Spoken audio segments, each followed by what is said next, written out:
ઘરના વડીલો ઘણીવાર અમુક આદતને લઈને ટોકતા હોય છે. ઘણી વખત બાળકોને આ ગમતું નથી, પરંતુ તેની પાછળ ખૂબ ઊંડો અર્થ છુપાયેલો છે.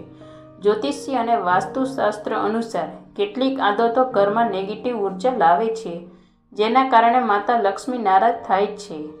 તો આ વડીલોમાં અમે તમને વાસ્તુશાસ્ત્ર અનુસાર કેટલીક એવી આદતો વિશે જણાવીશું જેનાથી તમારે તરત જ દૂર રહેવું જોઈએ, નહીં તો તમને જીવનમાં ક્યારેય સફળતા નહીં મળે. એ જાણીએ તે પહેલાં આ વિડીયોને લાઈક કરજો અને ચેનલને પણ જરૂરથી સબસ્ક્રાઈબ કરજો. કોમેન્ટ બોક્સમાં જય માં લક્ષ્મી જરૂરથી લખજો અને વિડીયોને છેલ્લે સુધી જોતા રહેજો. 1. તમે જ્યાં પલંગ પર સૂવો છો ત્યાં ક્યારેય ગંદકી ન રાખો. પલંગ પર ફાટેલી અથવા ગંદી ચાદર એટલે કે ઓછાડ રાખવાથી નેગેટિવ ઉર્જા તમારા ભાગ્યને અસર કરી શકે છે. સવારે ઉઠતાની સાથે જ પથારીને સાફ કરો અને ઓછાડ બરાબર પાથરી દો. બેડ પર એક જ ઓછાડ ઘણા દિવસ સુધી ન રાખો. ગંદો ઓછાડ તમારા ઘરમાં ગરીબી લાવે છે. 2. દરરોજ પૂજા કર્યા પછી પૂજા રૂમમાં કે મંદિરની સાફ સફાઈ જરૂરી કરો. તેનાથી તમારા ઘરમાં પ્રગતિ થાય છે અને દેવી લક્ષ્મીની કૃપા પણ તમારા પર બની રહે છે. જો તમે દરરોજ પૂજા નથી કરી શકતા તો પણ ઘરમાં મંદિરમાં ધૂળ અને ગંદકી ક્યારેય જમા થવા ન દો. આના કારણે તમારા ઘરમાં નેગેટિવ ઉર્જા રહે છે. 3. હિન્દુ ધર્મમાં પૂજા, જાપ અને વ્રતનું ખૂબ જ મહત્વ કહેવામાં આવ્યું છે, પરંતુ જો તમે ઘરમાં પૂજા અને વ્રત ન કરો તો દેવી લક્ષ્મી નારાજ થાય છે, જેના કારણે આર્થિક તંગીના કારણે ગરીબીનો સામનો કરવો પડી શકે છે. 4. આજકાલના ખૂબ જ સામાન્ય બની ગયું છે કે લોકો તેમના પલંગ કે સેટી પર બેસીને કામ કરે છે અથવા ટીવી જોતા હોય છે અને તે દરમિયાન તો એ પથારી પર જ ખોરાક ખાઈ લે છે, પરંતુ આ આદતથી માતા લક્ષ્મી નારાજ થાય છે. વાસ્તુશાસ્ત્રમાં પલંગ પર બેસીને ભોજન કરવાની મનાઈ છે અને આમ કરવાથી વાસ્તુ દોષ થઈ શકે છે. તેનાથી ઘરમાં નેગેટિવ વાતાવરણ બને છે. 5. તમારે ક્યારેય પણ હેઠા વાસણને રસોડામાં વધારે સમય સુધી ન રાખવા જોઈએ. જમ્યા પછી તરત જ આ વાસણને ધોઈને તેમની જગ્યાએ પાછા મૂકવાનો પ્રયાસ કરવો જોઈએ. ઘણા લોકોને રાતના વાસણ સવારે ધોવાની આદત હોય છે, પરંતુ આ આદત તમારા ઘરમાં નેગેટિવ ઉર્જા લાવે છે. તેથી તમારે રસોડામાં ક્યારેય ગંદા વાસણ ન રાખવા જોઈએ. આ કારણે રાહુ કેતુની અશુભ અસર પર તમારા પર પડે છે. 6. જમ્યા પછી તમારા વાસણમાં જ હાથ ન ધોવા જોઈએ.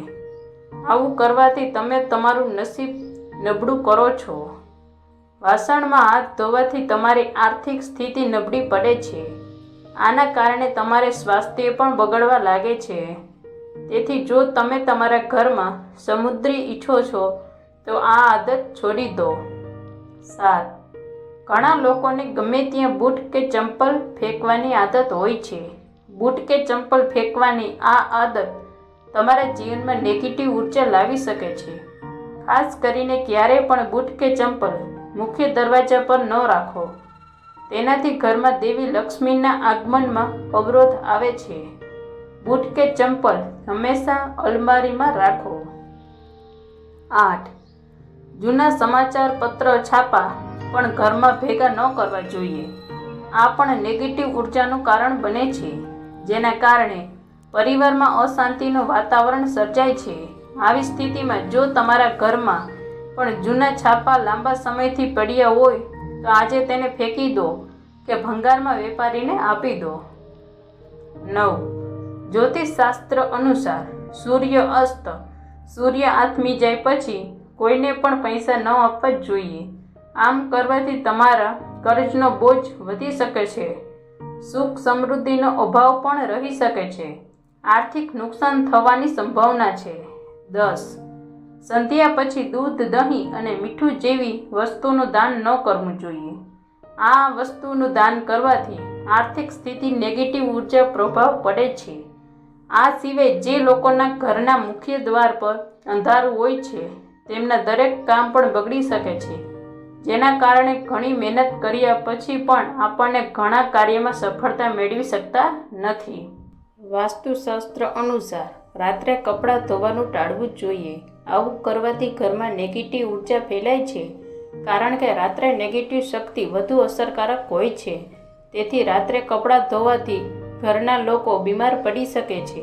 તમે જોયું હશે કે ઘણા લોકો રાત્રે સાવેણીથી વાળે છે, જે વાસ્તુ અનુસાર ખોટું છે. શાસ્ત્ર અનુસાર સાવેણી દેવી લક્ષ્મીનો વાસ હોય છે. તેથી જે લોકો રાત્રે સાવેણીથી વાળે છે તેમના પર દેવી લક્ષ્મી નારાજ થઈ શકે છે, તેમજ વાસ્તુના દેવતા પણ નારાજ થાય છે. 12. ઘણા લોકોની એવી આદત હોય છે કે તો એ સ્નાન કર્યા પછી પોતાના બાથરૂમને ગંદુ કરીને મૂકી દે છે અને પોતાના અન્ય કામમાં વ્યસ્ત થઈ જાય છે. વ્યક્તિની આ આદત તેમના જીવનમાં સમસ્યાઓ પણ લાવી શકે છે. ઘરના બાથરૂમ અને ટોયલેટના દરવાજા હંમેશા ખુલ્લા રાખવાથી ઘરમાં નેગેટિવ ઉર્જા ફેલાય છે, જેના કારણે ઘરમાં પૈસાની અછત રહે છે.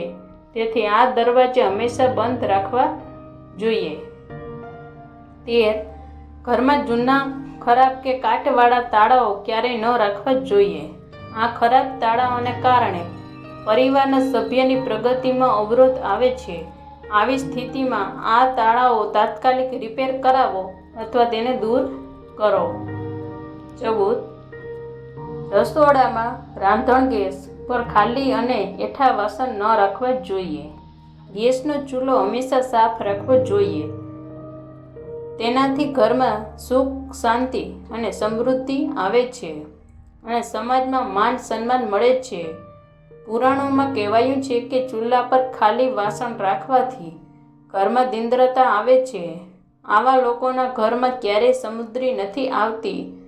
મંદિર પછી રસોડું સૌથી પવિત્ર સ્થળ છે અને ત્યાં દેવી દેવતાનો વાસ છે. 15. શાસ્ત્રો અને પુરાણોમાં સૂવાનો સમય નિર્ધારિત કરવામાં આવ્યો છે. સૂર્યોદય પહેલાં જાગો અને રાત્રે સૂવું સર્વશ્રેષ્ઠ માનવામાં આવે છે.